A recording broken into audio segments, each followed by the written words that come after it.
गुरु ब्रह्म महिमा अलेख शरणम। चित्त चेतना सत्य सनातन महिमा धर्म के प्रवर्तक विश्ववंदनीय श्रीमद् प्रबुद्ध नारायण महिमा महाप्रभु जी समस्त प्राणियों को सुरक्षा करने, भोजन प्राप्त करने, सुख आनंद से रहने, निर्वाण शांति प्राप्ति कराने तथा सत्य धर्म स्थापन करने हेतु समस्त देव देवी सिद्ध साधु ब्रह्मा विष्णु शंकर एवं पृथ्वी माता की करुण प्रार्थना से अयोनि संभूत पूर्वक हिमालय पर्वत में आविर्भाव होकर अनेक युगों तक क्रमशः वायु जल फल एवं दुग्धपान कर अपने अनंत सर्प के शैया पर आत्मयोग समाधि में रहे हुए थे। मानव जाति को विशुद्ध आत्मज्ञान भक्ति योग से प्रातः एवं सायं ब्रह्म मुहूर्त में एक अद्वितीय सच्चिदानंद अलेख परम ब्रह्म में निष्काम भाव से कायमन वाक्य से साष्टांग शरण कर समस्त प्राणियों के सहित आत्ममैत्रिता के भाव से अंत में निर्वाण शांति की प्राप्ति कर सकते हैं। परंतु जो व्यक्ति महाप्रभु जी के आदेशानुसार साधु संतों के सत्संग में भारतीय दर्शन से आधारित वेद उपनिषद षड्दर्शन एवं संत कवि भीमभोई जी की ग्रंथावली आदि समस्त सद्ग्रंथों की वाणी श्रवण कर तथा अध्ययन कर महाप्रभु जी की आज्ञा के अनुसार सत्य सनातन महिमा धर्म में दीक्षित होकर सत्य कर्म अर्थात जप तप यज्ञ दान स्वाध्याय आचार्य उपासनम एवं ईश्वर प्रणिधान करके निष्काम भाव से साधना में रत रहते हैं, उन सबको वास्तविक सद्ज्ञान का अनुभव है। अगर जो कोई व्यक्ति सकाम भाव से अर्थात केवल धन संतान सुख समृद्धि की प्राप्ति एवं निरोगी रहने आदि को लेकर बाह्य चिंताधारा से महाप्रभु जी की आराधना करते हैं अथवा अनेकों प्रकार के देव देवियों की पूजा व्रतों में ही लगे रहते हैं, उनके मन में वैराग्य ज्ञान एवं भक्ति का उदय कभी भी नहीं होता है। उनके मन की कामना पूर्ति न होने से वे लोग भगवान की निंदा करते रहते हैं, साधना एवं सत्कर्मों को त्याग देते हैं। मन में यह भूल धारणा पैदा होती है कि मैंने तो किसी का कुछ बिगाड़ा नहीं है, भगवान ने मुझे ऐसा क्यों दंड दिया, मैंने बहुत पूजा पाठ तो किया है और नहीं करूँगा। ऐसा मनोभाव से अंतिम में वह नास्तिक हो जाता है, पापी हो जाता है, भगवान से धर्म कर्मों से और साधु संतों से घृणा करता रहता है। अरे नालायक, भगवान तो न किसी को दंड देते हैं, न सुख देते हैं, न दुख देते हैं। जो जैसा कर्म करता है उसे वैसा ही फल प्राप्त होता है। अतः निष्काम से सत्कर्म करते हुए, अपने रोजगार करते हुए एवं सदाचार में रहते हुए वैराग्य भाव से सद्ज्ञान के द्वारा परमात्मा को पहचान कर निष्काम भाव से भक्ति करने से इसी जीवन में सुख समृद्धि के साथ अंत में निर्वाण शांति की प्राप्ति होगी। लेकिन अपने पूर्व जन्मों के इस जन्म के दूसरे तुम्हारे किए कर्मों का फल तुम्हें ही भोगना पड़ेगा। चाहे पूजा पाठ करो या ग्रह शांति का पाठ करो। हे दर्शक वृंद, इन सब शंकाओं का मोचन होने के लिए सनातन धर्म के कुछ धर्मशास्त्रों की श्रवण की विशेष आवश्यक है। तो चलें, सुने। गृहस्थ धर्म में दान करना समुचित है तथा भगवान की सबसे बड़ी पूजा है। हमारे देश के पूर्व राजाओं की बड़ी भारी कीर्ति है, इसके बारे में तो सब कोई सुने हैं। दातव्यमिति यद्दानं दीयते नुपकारिणे देशे काले च पात्रे च तद्दानं सात्विकं स्मृतम्। श्रीमद् भगवत गीता। परंतु देश काल पात्र विवेचना करके प्रत्युपकार की आशा आकांक्षा त्याग पूर्वक दान किया जाता है। अर्थात गृहस्थ अपने रोजगार के 4 भाग से 1 भाग अवश्य दान करना। जगत कल्याणकामी तपस्वी संत मंडली भंडारे के स्थान में कुछ आशा न रख करके तथा बड़ी भारी संपत्ति की प्राप्ति की आकांक्षा न रखकर निर्लोभ से निष्काम पूर्वक जो दान किया जाता है उसे सात्विक दान कहा जाता है।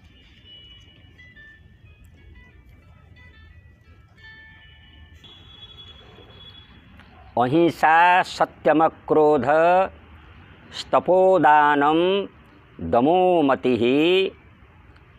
अनुसूयाप्य सामर्थ्य मनार्षाशीलमेव च एष धर्मः कुरुश्रेष्ठ कथितः परमेष्ठिना ब्रह्मणा देवदेवेन अयं चैव सनातनः।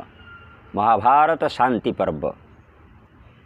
अहिंसा सत्य अक्रोध तपस्या दान इंद्रिय दमन वेद वेदांतों की बार बार आलोचना, दूसरों का दोष ग्रहण न करना, दूसरों का अनिष्ट साधन न करना, दूसरों की संपत्ति आदि देखकर जलन न होना और सत स्वभाव, इन समस्त सद्गुण समूह परमेष्ठी ब्रह्मा जी के द्वारा धर्म के नाम से कहा गया है। हे कौरव श्रेष्ठ, यह ही केवल सनातन धर्म ही है। अर्थात बिना सुशास्त्र ज्ञान से मन में जो आया उस अनुष्ठान को कर लेने से उसे सनातन धर्म नहीं कहा जाता है। धृति क्षमा दमोस्तेयम शौचमिंद्रिय निग्रह धीर विद्या सत्यम क्रोधो दशकम धर्म लक्षणम। मनुस्मृति। धैर्य, क्षमा, मन का संयम, चोरी न करना, बाह्य और आभ्यंतर शुचि, इंद्रियाणि ग्रह, शुद्ध बुद्धि, ब्रह्म विद्या, सत्य कथन और अक्रोध, ये सब धर्म के 10 लक्षण हैं जो कि समस्त मनुष्यों के आचरणीय हैं। मनु महाराज के कथन के अनुसार पुनः अहिंसा सत्यमस्तेयम शौचमिंद्रिय निग्रह एतम सामाजिकम धर्मम चातुर्वर्णेर्बभिर्मनुः।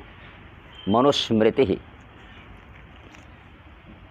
अहिंसा सत्य वाणी बोलना, चोरी न करना, शरीर तथा चित्त की शुद्धिकरण और इंद्रिय संयम, संक्षिप्त से इन सब को समस्त मानव जाति का सामाजिक धर्म कहा गया है। ये सब पालन न कर अज्ञानी व्यक्ति बोलता है मैंने अपने जीवन में बहुत पूजा पाठ कर लिया है, बहुत व्रत कर लिया है और तीर्थ किया है, लेकिन मेरा प्रिय व्यक्ति मर गया, इसीलिए मैं भगवान को और धर्म को नहीं मानता। ऊपर कहे हुए वचन समूह धर्म है। अज्ञानी व्यक्ति उसका पालन न करके वृक्षों का पूजन किया है, नमक न खाने का व्रत किया है। अरे यह मृत्यु संसार है, यहाँ सब किसी को मरना ही है।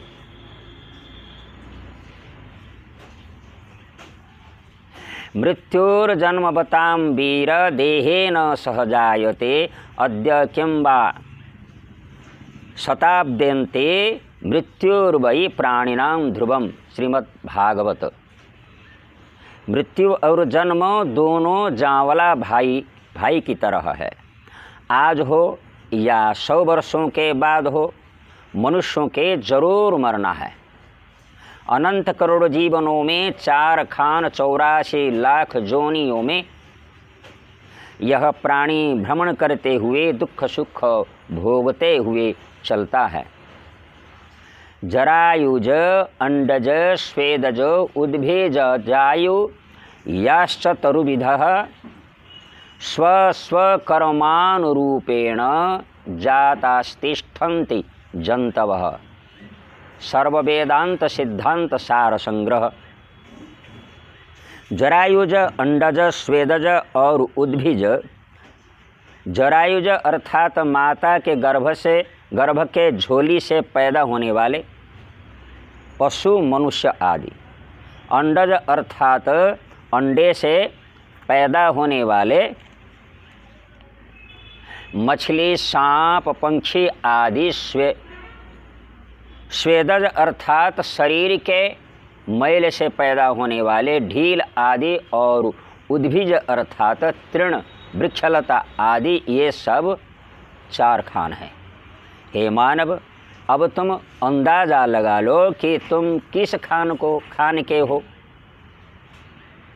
स्थावरम विंशतिर्लक्षम जलजम नवलक्षकम कूर्मश्च नवलक्षं च दशलक्षं च पंक्षिणः 30 लक्षं पशूनां च 4 लक्षं च वानराः। ततो मनुष्यतां प्राप्य ततः कर्माणि साधयत एतेषु भ्रमणं कृत्वा द्विजत्वमुपजायते सर्वयोनि परित्यज्य ब्रह्मयोनिं ततोऽभ्यगात्। बृहत विष्णु पुराण। स्थावर अर्थात वृक्षलतादि 20 लाख जोनि। जलज अर्थात जल में रहने वाले 9 लाख, कुर्म 9 लाख, पंछी 10 लाख, पशु 30 लाख, वानर 4 लाख जोनि हैं। इसके पश्चात जीव मनुष्य जोनि में प्रवेश करता है, क्रमशः द्विजत्व में प्रवेश करता है, द्विज से श्रेष्ठ ब्रह्मवित होता है। ये सब योनि भ्रमण करते हुए यह जीव परिशेष में ब्रह्म योनि प्राप्त करता है। जब एक परम ब्रह्म की निष्काम साधना न कर कामना पूर्ति से व्रत उपवास आदि सकाम उपासना से इन 84 लाख जोनियों में भ्रमण करता रहता है और अपने किए हुए कर्मों का फल प्राप्त करता रहता है। यादृशं वपते बीजं क्षत्रियमासाद्य कर्षकः सुकृते दुष्कृतेर्वापि तादृशं दृश्यते फलम। महाभारत अनुशासन पर्व। किसान जैसा बीज बोता है उसी प्रकार उसका फल प्राप्त करता है। अतः सत्कर्म करने से सुफल और दुष्कर्म करने से कुफल मिलता रहता है। शुभेन कर्मणा सौख्यम दुःखम पापेन कर्मणा कृतं फलते सर्वत्र नाकृतं भुज्यते क्वचित्। महाभारत अनुशासन पर्व। शुभ अनुष्ठान से सुफल और पाप अनुष्ठान से दुख कष्टों का प्राप्त होता है। जिस कर्मों को नहीं किया गया है उसका फल कभी नहीं मिलता है। जो कर्म किया गया है उसे अवश्य भोगना पड़ता है। अतः स्वकर्म फल अपने को ही भोगना सुनिश्चित है, इसमें दूसरों की हिस्सा नहीं है। ब्रह्मवैवर्त पुराण में कहा गया है शुभाशुभम च यत कर्म बिना भोगान्न तत्क्षयः। पुनः नाभुक्तम क्षीयते कर्म कल्पकोटि शतैरपि। अपने कर्मों का फल अवश्य ही भोगना पड़ता है। जैसा भी कर्म हो, पाप कर्म हो या पुण्य कर्म हो, अपने किए कर्म को अपने भोग करके ही क्षय करना होता है। कर्म का फल पूजा पाठ, तीर्थगमन या किसी ग्रहों के पूजन से क्षय नहीं हो सकता। कारण इस प्रकार कर्मों का विभाग है, जैसे संचित, प्रारब्ध और क्रियमाण हैं। संचित कर्म अपक्व फल की भांति अब तक भी भोगने योग्य नहीं हुआ है। वह अनंत जीवनों का कर्म ब्याज के साथ संचित होकर रहा हुआ है। प्रारब्ध कर्म परिपक्व फल है, उस फल का भोगने का निकट समय आ जाता है। प्रारब्ध कर्मों का फल इसी जन्म में ही भोगना पड़ता है। भोग के बिना यह कभी भी क्षय नहीं होता है। क्रियमाण अर्थात इसी जन्म में जो कर्म किया जाता है, इससे जो अति खराब कर्म है उसे इसी जन्म में ही भोगना पड़ता है और कुछ संचित कर्मों में गच्छित रहता है, जो कि अगले जीवनों में प्राणी को भोगना पड़ता है। अनिष्ट निष्ट मिश्रम च त्रिविधम कर्मणः फलम भवत्यत्यागिनां प्रेत्य न तो संन्यासिना क्वचित। श्रीमद् भगवत गीता। अनिष्ट अर्थात अशुभ कर्म, इष्ट अर्थात शुभ कर्म और इष्टानिष्ट अर्थात शुभ अशुभ मिला हुआ कर्म। इन तीन प्रकार के कर्मफल सकाम व्यक्तियों के परकाल में भोग हुआ करता है, परंतु ब्रह्मनिष्ठ सन्यासियों के इन सब कर्म फलों का किसी भी प्रकार भोग करना नहीं पड़ता है, क्योंकि वे महानिष्कामी ब्रह्म पुरुष होते हैं, नित्य निरंतर ब्रह्म चिंतन में रहते हैं। अतः हे दर्शक वृंद, कर्म अपना, फल भी अपना और फलभोगी भी स्वयं ही है। यह भलीभांति विचार कर ऐसा कर्म करें कि तुम्हारी गति क्या होगी। अतः जब जीव ब्रह्मजोनि में पहुँचेगा तब निर्वाण शांति का प्राप्त करेगा, नहीं तो 4 खान और 84 लक्ष जोनियों में भ्रमण कर दुख सुखों का फल भोगता रहेगा। यह दुर्लभ मानव जीवन और नहीं मिलेगा। गुरु ब्रह्म महिमालेख शरणम, परम ब्रह्म महिमालेख शरणम, सच्चिदानंद ब्रह्म महिमा अलेख शरणम।